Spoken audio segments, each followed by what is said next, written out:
You have likely heard of the horrors of the Holocaust before. However, do you know that the Holocaust did not just occur only in German-occupied territories, but also in Nazi-allied states? One such state, Romania, was an active participant in the Holocaust, murdering hundreds of thousands of Jews. The Romanian state also murdered thousands of Roma people. Before examining Romania in World War II, it is vital to understand Romania in the decades prior to 1941. Romania gained its independence from the Ottoman Empire in 1859. Antisemitism, present for centuries, spiked after independence as the Romanian government implemented laws that curtailed Jewish civil and particularly economic rights. Romania joined the Entente Alliance in World War I in 1916, with many Romanian Jews fighting for their homeland. In the post-war 1919 Paris Treaty, Romania received numerous new territories: Bukovina, Transylvania, and Bessarabia. These new territories drastically increased the Jewish population in Romania from 3.3% of the population in 1912 to 4.8% in 1920. Anti-Semitism continued to rise as anti-Semites decried the supposed demographic Jewish problem. In 1922, for instance, university students protested the admission of Jews to universities, sparking a broader, violent right-wing movement. Anti-Semitism became infused with new far-right rhetoric, such as the concept of Bolshevik Jewry, that demeaned Romanian Jews as allegedly sympathetic to the Soviet Union and communism. Increasingly, right-wing Romanians promoted the idea of Romania for Romanians, which implied that Jews were allegedly incompatible with a Romanian nation-state. Eugenics also became mainstream in the 1920s. Romanian eugenics advocated a violent purge of allegedly unfit individuals from society, such as Jews, criminals, Roma, and alcoholics. In the 1920s and 30s, militant fascist parties, such as the Christian National Defense League and the Legion of the Archangel Michael, also known as the Iron Guard, emerged. Starting in the winter of 1939, after the German invasion of Poland, King Carol II of Romania moved geopolitically towards Nazi Germany and increasingly aligned his government with the Iron Guard. The Romanian Orthodox Church was intertwined with this right-wing government, with Patriarch Miron Cristea even serving as prime minister, starting in 1938. On June 26, 1940, the USSR occupied Bessarabia and northern Bukovina from Romania, per the Hitler-Stalin Pact of the previous summer.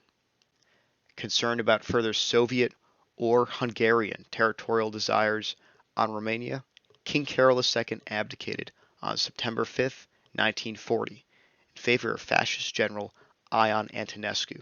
On December 5, 1940, the Antonescu government implemented a forced labor policy that forced Romanian Jews to do manual labor rather than serving in the military. Although both aligned in their ultranationalism and anti-Semitism, the Iron Guard and the new Antonescu government found themselves at odds over Iron Guard threats to conservative politicians and Hitler's insistence that, quote, "I don't need fanatics, I need a sound Romanian army." After crushing a legionary revolt, Antonescu signed an alliance with Nazi Germany and officially entered World War II with the June 21st invasion of the Soviet Union. The Romanian Holocaust officially began on June 29, 1941, when Romanian soldiers on their way to the Soviet border shot and suffocated 11,000 Jews in the Romanian border city of Iasi. The murders continued as the Romanian army moved east, and combat with Soviet troops and rumors of Jewish saboteurs heightened tensions.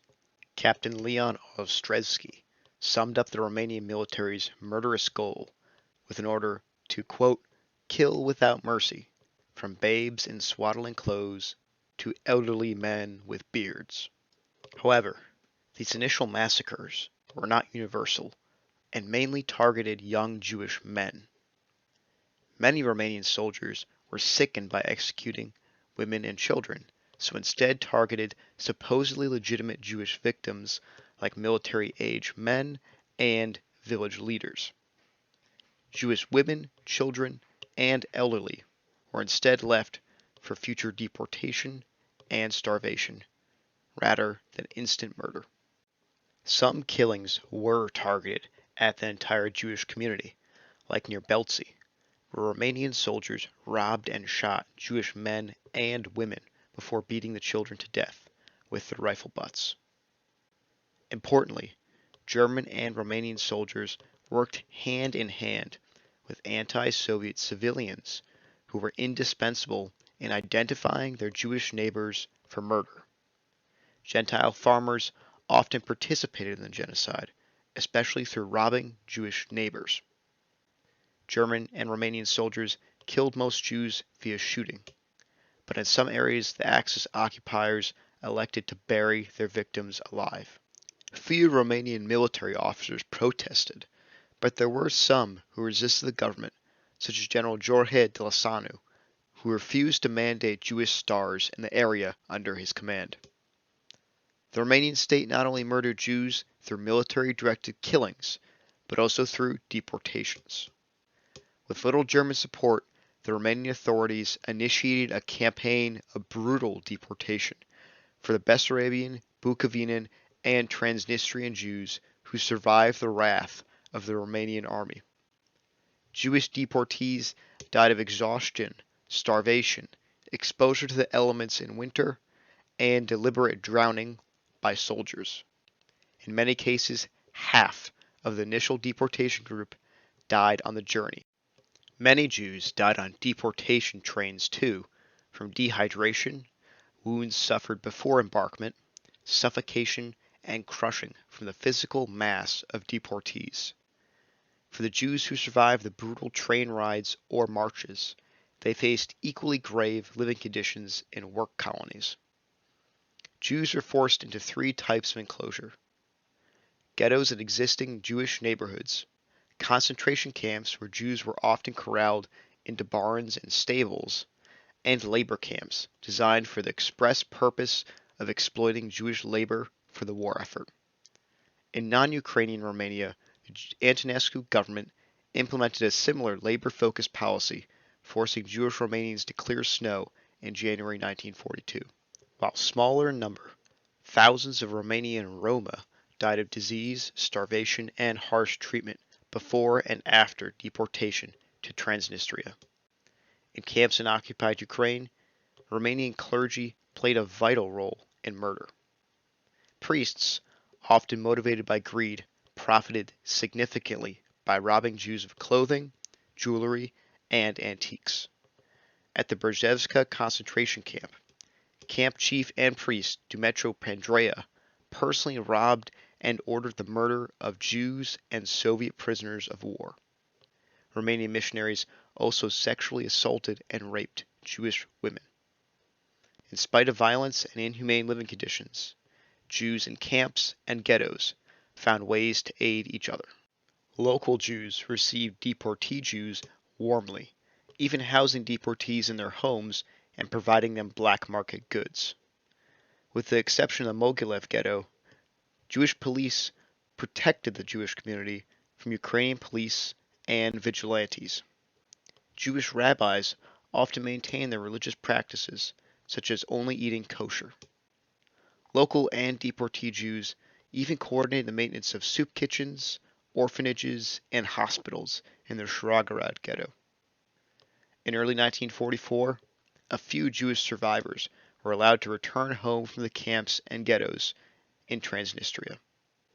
Even after the war, Jewish survivors were greeted poorly by Romanian neighbors on return to their old homes.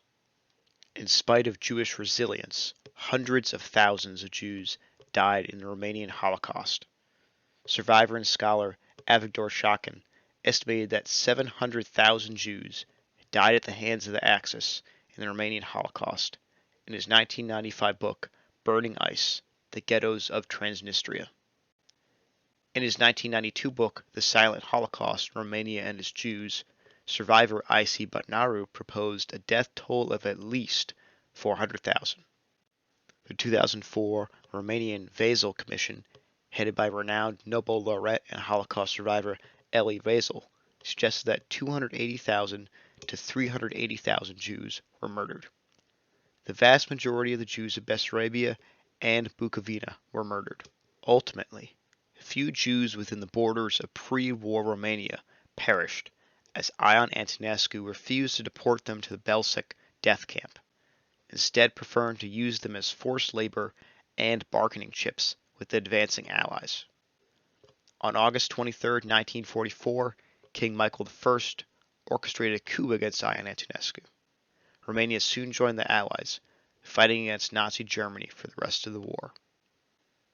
While the Romanian Holocaust ended in 1944, debates over the role of Romania in the genocide continue to this day. Scholars now dismiss the Cold War narrative of a Romania that protected rather than murdered its Jewish population. In 2003, the Romanian president downplayed the Romanian Holocaust, but in a sign of growing awareness of the genocide, he recanted his statement. We can only hope that further study will promote a fuller understanding of the Romanian Holocaust.